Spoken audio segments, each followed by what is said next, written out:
Presented by Shiv Sona Music.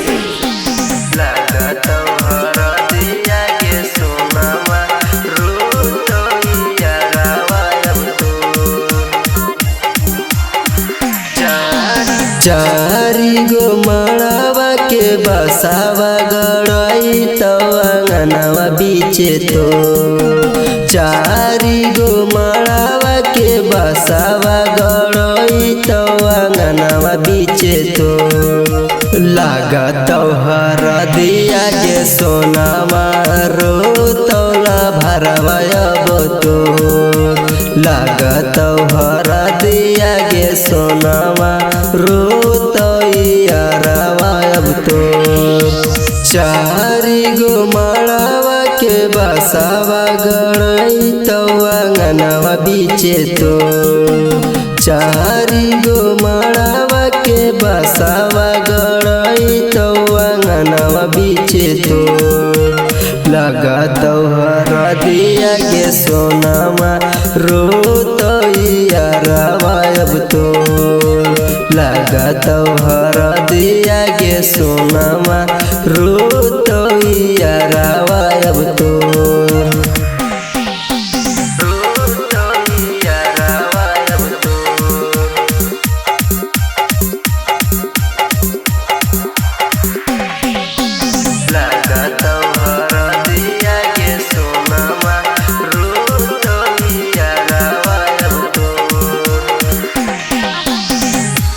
लौ बरतिया तोरा लगलौ दुआर गे कर लगलौ मम्मी तोरा छोड़ी गल से काई गे छोड़ी गल से काई गे लौ बरतिया तोरा लगलौ दुआर गे कर लगलौ मम्मी तोरा छोड़ी गल से काई गे देखहियो तोर दुल्हावा के फटा करे जावा गे मो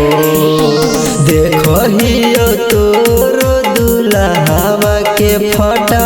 करे जावा गे मो लगिए गेलो तोर हरदिया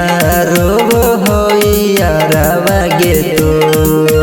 परिए गेलो तोर सिंदूरवा रोब होइया रवा गे तो